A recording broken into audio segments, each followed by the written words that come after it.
자, 위드금융의 정태근 팀장도 합류해 주셨고요. 이야기를 좀 넓혀가 보도록 하겠습니다. 어서 오십시오.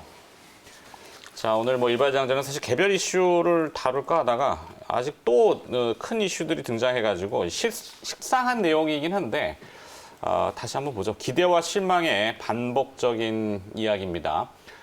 미국 대선이 약간 혼돈의 시나리오가 될 수 있다라고 이야기들을 많이 하더군요. 이 긴장 속에 선거 준비를 중인 이리 카운티, 네, 지역은 좀 생소하지만 여기에 내용들을 찾아보시면 기사는 쭉 나와 있습니다. 코로나 때문에 직접 투표장에 나가는 것보다 우편 투표가 이번에 엄청나게 많이 증가를 했죠. 이 우편 투표를 개봉하려면 선거가 들어가야 됩니다. 미리 개봉할 수가 없기 때문에 선거 이후에 개표 집계하는데 시간과 물리력이 많이 쓰여질 수밖에 없는 거죠. 그렇다면 이제 대선 전에 추가 경기 부양이 지금 물밑 협상 중이긴 합니다만 이것이 지연되면은 대선 이후에도 결과물이 늦게 나올 경우 그러면은 계속 부양이 지연되는 거죠. 그러면 미국의 신용 등급도 위험할 수 있습니다. 지난번에 신용평가 기관이 언급을 했기 때문에 이 가능성을 계속 열어두고 있고, 문제는 이제 저거는 해외 문제고 국내의 중요한 이슈는 대주주 요건이라든지 어제 또 나왔던 장기 투자 소득에 대한 이 장기 보유 특별 공제 안, 기재부에서는 안 된다라고 못 박아버렸습니다. 약간 안 되는 거죠. 세금이에요. 세금 더 걷어야 된다 이렇게 얘기했기 때문에 증시가 지금 딱 발목이 잡혔습니다. 내용은 저렇게 정해드렸는데 사실 미국에서 지금 아주 특이한 현상들이 벌어지고 있는데, 보통 우리 국내의 파생시장 보면은 현물과 선물의 이 격차를 얘기하잖아요. 그래서 사실 선물 가격이 높은 것이 정상 시장이고, 그렇다고 얘기하는데, 이제 이 S&P 500 같은 경우 보면은 자꾸 백워데이션으로 내려가요. 근데 나스닥 같은 경우는 나스닥 선물이 현물 지수보다 한 200포인트가 높아요, 또. 거기는 극단적인 컨텐거고, S&P는 자꾸 백워데이션으로 내려가고 역조 현상이 나타나는 거죠. 그러니까 그들도 지금 막 헷갈려하고 어디로 가야 될지 모르고 맞습니다. 있는 거예요. 헤지 펀드들은 경기 부양 합의안이 나올 것 같으니까 나스닥 선물을 그냥 막 사들입니다. 근데 못 올라가거든요, 주가가. 그러니까 자꾸 뒷반에 이제 물량이 나오고 그걸 지켜보고 있는 아시아의 이제 우리 증시 같은 경우는 저기도 안 되는구나. 근데 우리를 또 되짚어 보면은 안 되는 게 더 많아. 우리는 안 되는 게 너무 많아. 제가 자꾸 이렇게 흥분하는 거는 사실 500만 이 개인 투자자분들의 이 감성의 롤러코스터가 지금 장난 아닙니다. 너무나 극심하게 심신이 피폐해질 정도로 오고 있기 때문에 제가 주식 투자를 해서, 저는 주식 투자는 관계없지만 하여튼 주변의 분들이 하도 아우성들입니다. 이 정태근 팀장은 어떻게 생각하세요? 해외는 해외고. 네.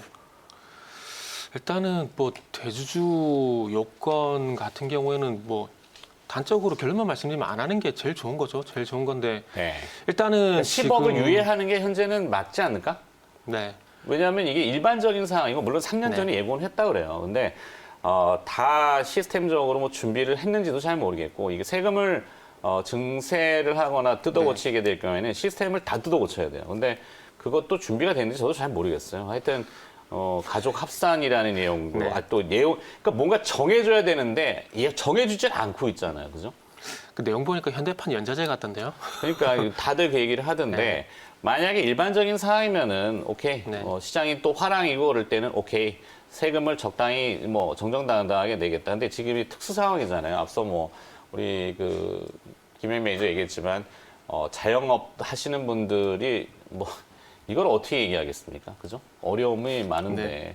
그래서 나와서 이제 내수를 진작하고 지금 골든 타이밍이다라고 얘기는 하셨지만, 밑에 하부적으로 세부적인 준칙들이 따라가지는 못하고 거기는 또 거꾸로 가잖아요. 그죠?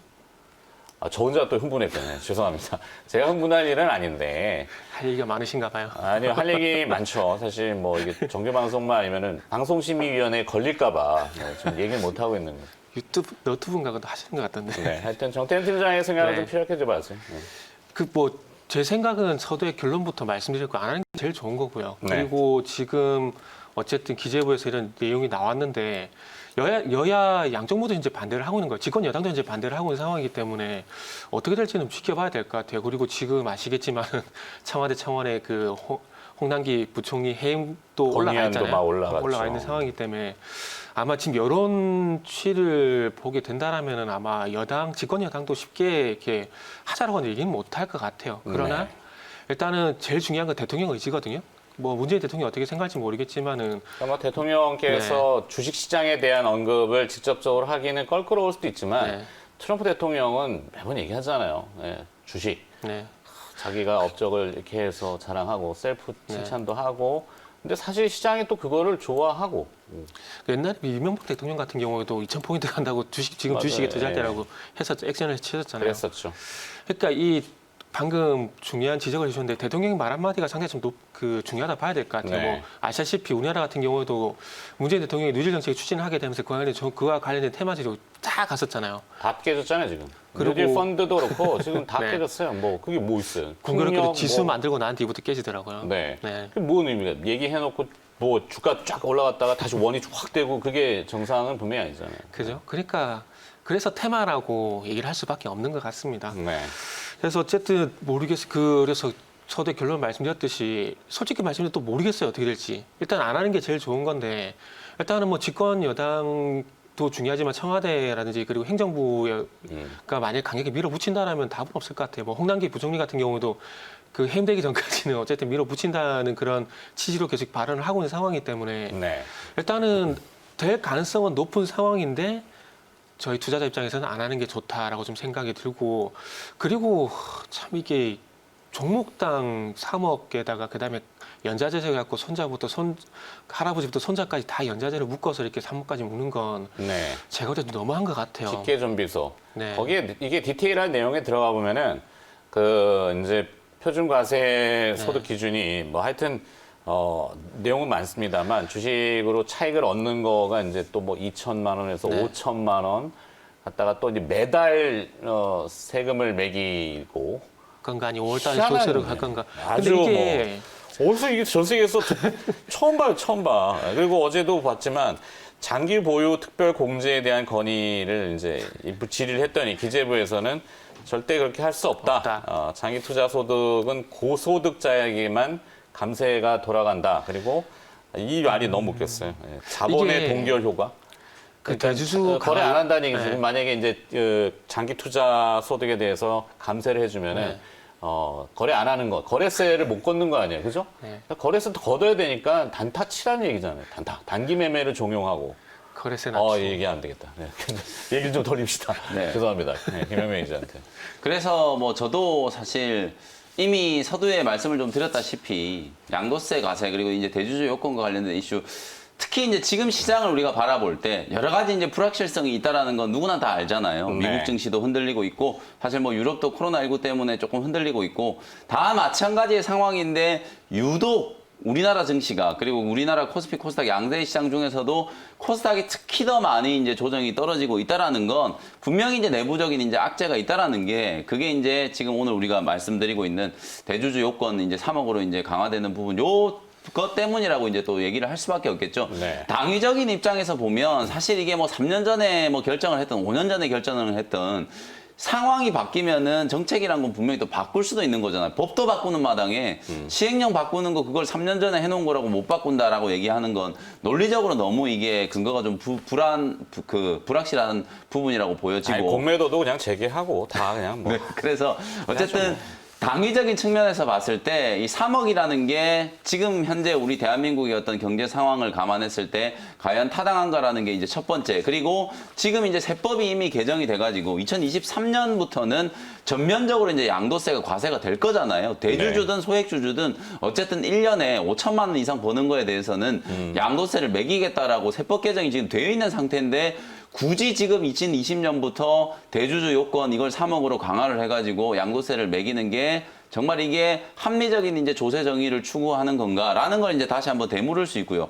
또 하나는 이게 어쨌든 돈이 많은 사람들이 결국 대주주고 대주주들한테 이제 세금을 받는 건 조세 정의에 이제 합당하다라는 게 이제 기재부의 논리인데 그 돈 많은 사람들이 바보가 아닌 이상 11월 29일 이전에 주식을 그냥 팔아버리면 되는 거거든요. 그렇죠. 세금을 안 내잖아요, 그러면. 네. 그게 결국은 조세 저항만 불러올 뿐이지 실제로 세금을 많이 걷어들일 수 있는 정책도 아니거든요. 근데 이걸 이제 기재부 이제 당국자들 뭐 홍남기 경제부 총리를 포함해서 모르지 않을 텐데 강행을 한다라는 것 자체가 증시에 이제 지금 상당히 지금 악재가 되고 있고 불확실성 요인이 지금 되고 있는 부분이거든요. 그래서 네. 이걸 시간을 점점 더 끌어봤자 시장은 계속 빠질 거고 개인 투자자들만 더 이제 힘든 그런 상황이 좀 될 수밖에 없기 때문에 빨리 어쨌든 뭐 할 거면 확실하게 타임 스케줄을 제시를 해주든가 안 할 거라면 빨리 이 불확실성을 좀 해소를 해주는 게 우리 개인 투자자분들 그리고 시장 전체적으로 봤을 때도 사실 연말을 이제 대비하는 좀 전략적인 차원에서도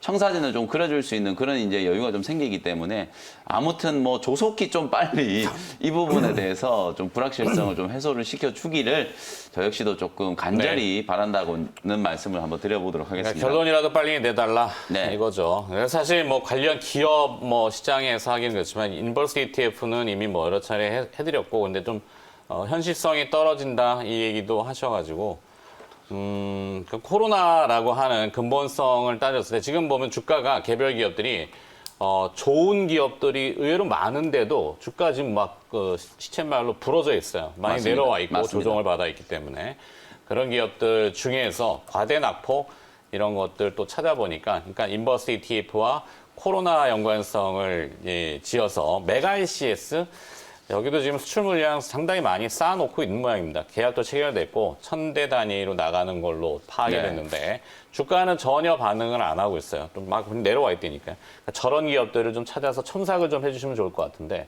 정태현 팀장님 어떨까요? 네. 저기서 오르시라는 게 아니라 저기서 이제 첨가와 삭제.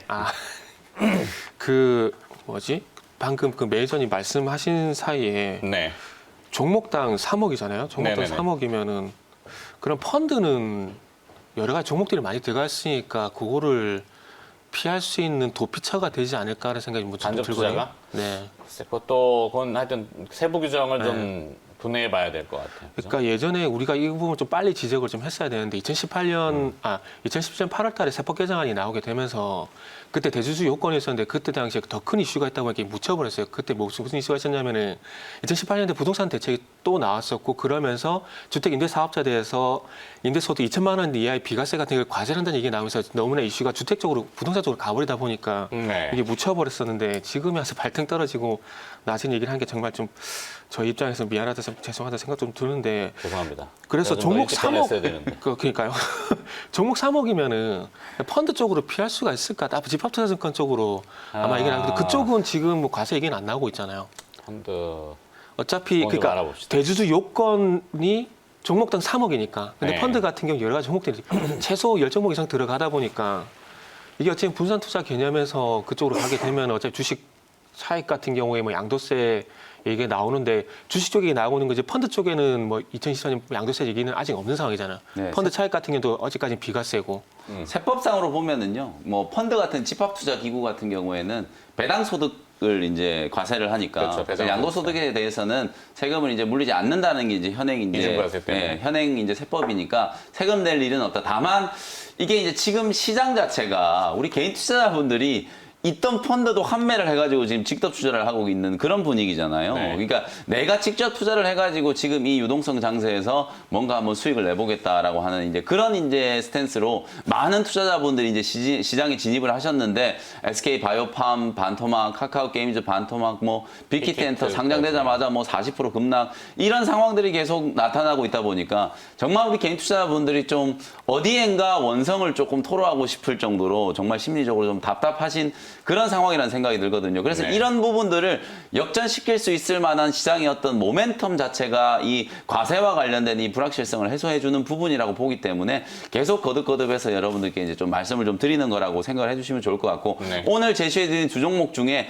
뭐 인버스 ETF가 있고 이제 메가 ICS를 이제 말씀해 주셨는데 삭제를 한다면 일단 인버스 ETF를 좀 삭제를 하고 싶고요. 이건 제 이제 뭐 감정적으로 알겠습니다. 더 이상 이제 시장이 좀 변동성이 좀 없었다라는 이제 주가 개인적인 떨어져서 수익 바램. 나는 하는 게 뭐 좋겠습니다. 그렇죠. 그래서 이제 좀 삭제를 하고 대신에 이제 조금 첨가를 좀 시키고 싶은 기업이 미국에 지금 또 코로나19가 막 번지고 이슈가 좀 되다 보니까 네. 줌이라고 하는 기업이 또 고공행진을 좀 하고 있잖아요. 네. 비슷한 회사가 우리나라에 이제 또 메가 CS도 분명히 이제 또 코로나19와 관련된 수혜주지만 또 알서포트라는 회사도 있어요. 이 회사도 이제 실적이 상당히 좀 괜찮게 성장을 하고 이 실적의 성장세가 그러니까 이런 거 좋아요. 예. 네, 일회성이 아닌데도 불구하고 주가는 정말 뭐 메가 CS나 알서포트나 거의 비슷하게 지금 주저앉고 있는 상황이거든요. 네. 그래서 뭐 저점 매수를 한번 해본다면 지금 이제 보시는 차트가 이제 알서포트의 차트고요. 메가 CS의 차트도 이제 비교를 해드리면 거의 비슷하게 지금 움직이고 있죠. 그래서 낙폭과대 구간에서 좀 추가를 한다면 알서포트 같은 종목도 한번 볼 수 있고 그리고 진단 키트 관련된 종목 중에 여러분들 이제 시젠이라는 종목을 이제 많이들 알고 계시잖아요. 네.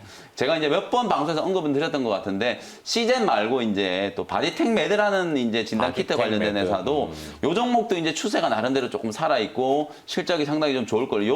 이제 회사는 진단 키트 중에서도 이제 항원 진단 키트를 이제 만드는 회사이기 때문에 여러 가지 지금 코로나19가 변이가 정말 많이 됐을 거라고 추정을 하잖아요. 이렇게 폭발적으로 이제 확진자가 늘어나는 걸 보면 분명히 우리가 이제 알고 있는 그 종류 외에 또 다른 종류로 또 변이가 됐을 거다라는 이제 우려들이 많이 나오고 있는 상황이기 때문에 그런 네. 것들까지 이제 잡아낼 수 있는 진단 키트, 항원 진단 키트를 이제 개발을 하고 수출까지 이제 또 가능한 그런 회사가 바로 이제 바디텍 매드라는 회사니까요. 요 두 종목 정도를 오늘 시장에서 이제 조금 여러분들이 또 참고를 한번 해보시면 좋을 것 같습니다. 그래요. 예, 주제를 중간에 변형을 시켜서 틀어봤지만 결국에는 기업을 좀 잘 선택해서 또 시장을 이겨내자. 이게 네. 결론이죠. 자, 김영 매니저는 오늘 여기서 보내드리도록 하겠고요. 오늘 이벤트 있죠? 네, 오늘도 오후 4시에 또 무료 공개 방송 진행해드리도록 할 테니까요. 뭐 시장이 힘들수록 마음만이라도 여러분들 좀 굳건하게 좀 먹으시고 이 시장이 또 잘 또 극복이 좀 된다면 어차피 우리가 하루살이가 아니잖아요. 뭐 하루 네. 이틀 투자하고 말 건 아니니까 좀 큰 그림을 좀 그려보시면서 투자의 좀 전략을 좀 세우는 그런 이제 좀 시기가 좀 됐으면 좋겠고요. 장 끝나고 나서 오후 4시에 또 무료 공개 방송을 통해서 단기적인 또 시장 대응 전략부터 종목에 대한 부분들 설명을 자세히 한번 드려보도록 하겠습니다. 알겠습니다. 자, 오늘 계좌 오프닝 수고해 주셨고요. 내일 또 뵙겠습니다. 네.